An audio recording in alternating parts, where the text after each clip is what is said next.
Hello and welcome to Spring into Java, and I am your host, Glabe. So, you may notice that there has been quite a bit of changes on the left-hand side here. I now have all of our previous code is now in its own module for the dis library. There's nothing that has changed in here. This has just simply been moved to relocate it to help separate between the two, which this would be the Spring Boot application, and this new module is our Discord bot module. So this one is going to be the actual Discord bot. Inside of the POM file, I already have defined the repository for where we will be fetching from the deviation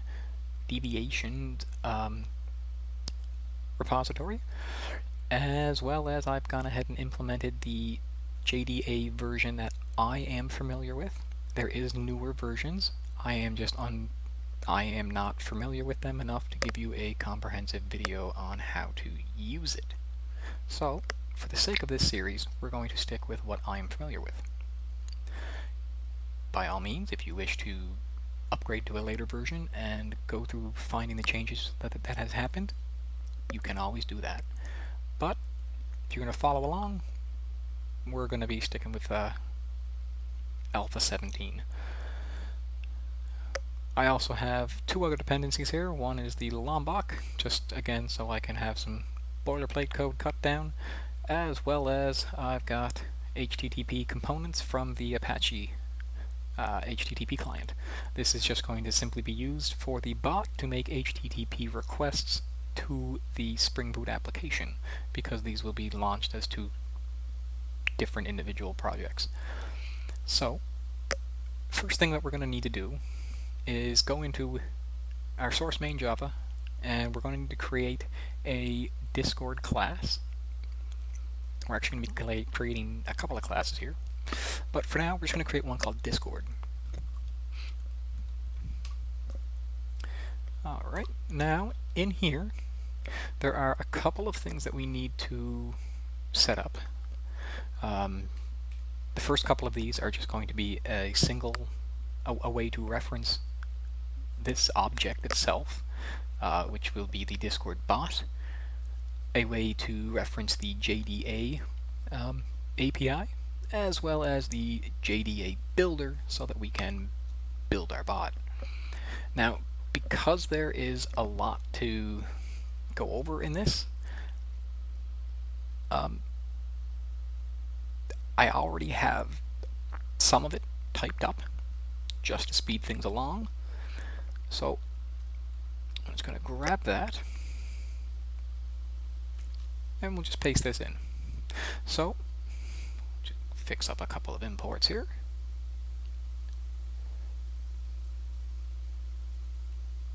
There we are. Alright, so now we need to we're going to go down and we're going to create this initialized method. Don't worry about the blank token for now. We are going to create that, or get that token, in a later video after this one, or the following video after this one. So, first thing we want to do is we also want to make a builder. Now, let's make this a private JDA builder. Get JDA builder. So, if by chance the builder is null, then we're going to create it with a couple of intents and a couple of cache flags. So, if by chance the objects that is null, JDA,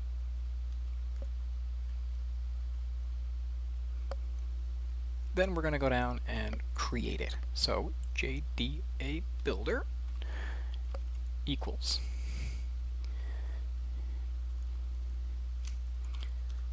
builder.create default with a token, and now we're going to have a couple of intents. So this would be the bot intent.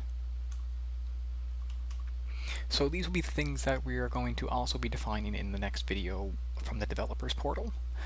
So just to sort of ease this along, I'm just going to copy and paste these into here, because this is a couple of gateway intents that we are going to be talking about, or we're going to be quickly talking about on the next video once we go into create the bot itself. So next thing we want to do is disable some of the caching features. So there are a couple of things in the cache that we're not looking to necessarily track. This is just simply because it's overhead that we don't need to. Again, I'm just going to copy and paste these in here, just because they're member overrides, voice status, and online status, because we don't care too much to track that. That's just overhead that we don't need to go. So after we do this, we're going to return the builder. IDEA builder, and that is how we're going to create it. Next, we're going to need to initialize it. So this will be the private void init. Now, in here, let's just minimize this so we can see what we're doing. So, in here, we are essentially going to set up the API. We're going to add a listener that's going to simply be listening for when a user enters a command. We are going to add a command. We're going to send those commands through, and after that, we're going to print out the, after everything is done, we're going to print out the invite so that we can actually physically invite our bot into the into our Discord server. So start out by, let's just throw out a little message that we are connecting to Discord. Alright, so now make a quick little try catch here, and we're just gonna catch whatever sort of exception can come out of there. Alright.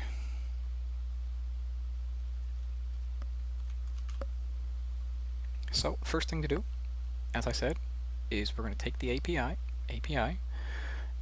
and we're going to get the builder that we just created above us, and we're going to build it. Alright, so now I want to add listeners. So for now, there's only going to be a single listener, and that's just going to be listening for Discord input. That's just going to be things like a slash command or text, but we're going to be listening for slash commands. So API.add event listener, and you don't have it created right now, but we're just going to call it Discord listener, and we will create that in just a moment. So next thing we're going to do is have a list of commands, or command data, there it is. Alright, and these are going to be the commands. New array. There we go. Now, commands dot add, and we're simply going to do a commands dot slash, there it is, slash. The slash command is going to be register, because this is going to be how our user registers, and the name of the command has to be lowercase. It all has to be lowercase. It will throw a conniption fit if you don't. However, the description can be a mix of upper and lowercase. So this is just simply going to say register a new account. Yeah. And that is going to be our one and only command for now. So the next thing we want to do is we want to send the commands to Discord. Alright, so this here we get to the IDEA API again, and we're going to look to update the command list. Update commands, dot add commands, and this is just the commands list.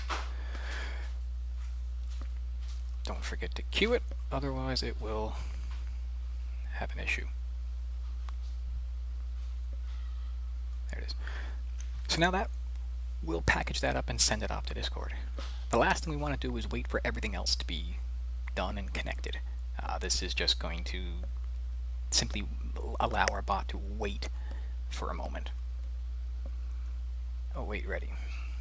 Alright, so now that's just going to simply, because when the bot first registers into your guild and it first turns on or it logs in, it's going to take a second if there's a lot of people in there to kind of index everybody. So to make sure we don't miss anything or miss anybody, we're just going to simply wait for it to be done. And then once everything is said and done, we're going to print out a little message. So we're going to get to the Discord bot API, and we are going to get the invite URL, and we want to give this permissions. This could be kind of weary. This will be the mix of it could be a mix of things here.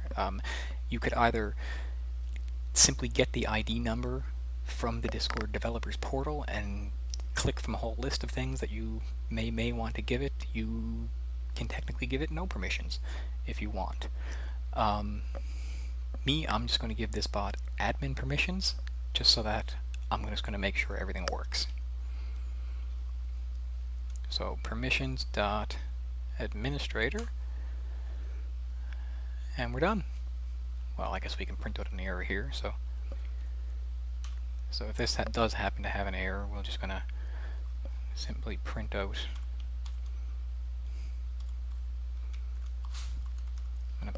I'm just going to put the class name in brackets just so it's simple enough to trace it back.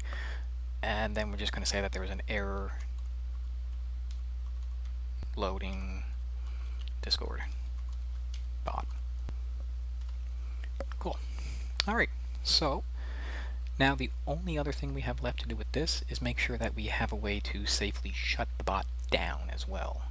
Otherwise it can hang and sort of sit in a limbo state and until it kind of times out and gets disconnected. So just to avoid that, we're just going to make a simple public static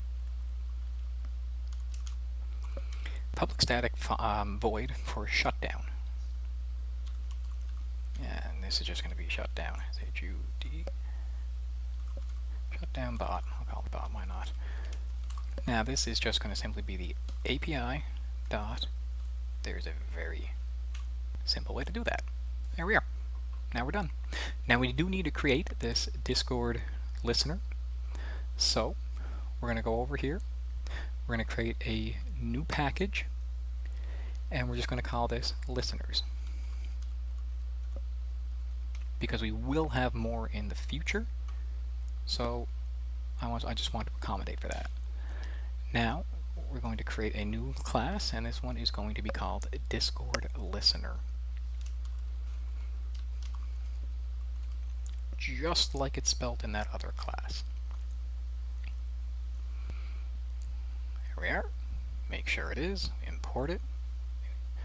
Okay, so now in here, this is going to need to extend a listening component or listening adapter.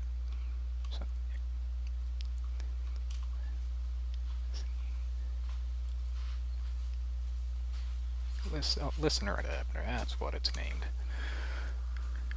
So in here, we now need to override a method that is in here.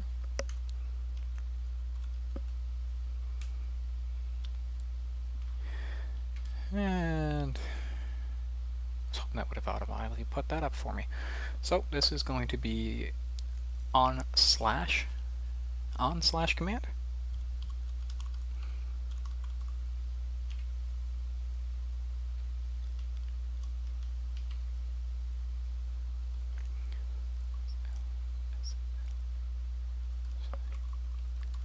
Command enter action enter, if I can type.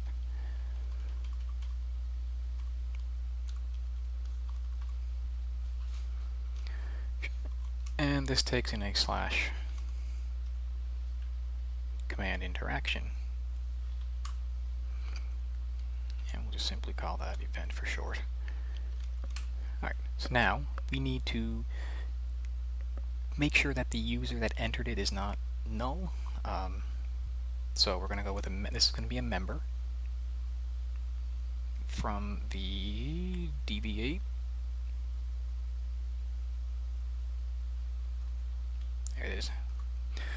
So member, and we're just going to call it dismem equals the event dot get member. And now I just want to make sure that the object's not null, because if it is null, we're just going to return and nothing's going to happen because we can't do anything with a null member. So now we want to know what the command was. So we're just going to call this command name, and this is going to equal the event dot get interaction get name. Alright, now that's going to be the name of our command, and we already know that what we made that was register.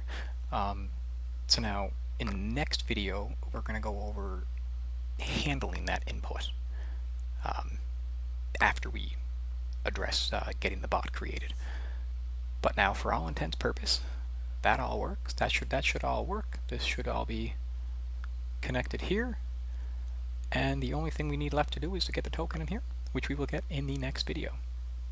So thank you very much for your time. If you happen to have any questions or concerns, if you'd like me to maybe explain things a little better, or if I went a little too quick in this video, a lot of this is pretty redundant and it's only one-time thing that's getting done. The only thing that would be kind of I can address later when we do other commands is that we can set permissions to hide the command, so that there is a way to hide the command so that it's not visible to anybody without a specific permission. We will go over that in a future video. I don't believe I missed anything in here. So until next time, hit that like button, and we'll see you in the next video.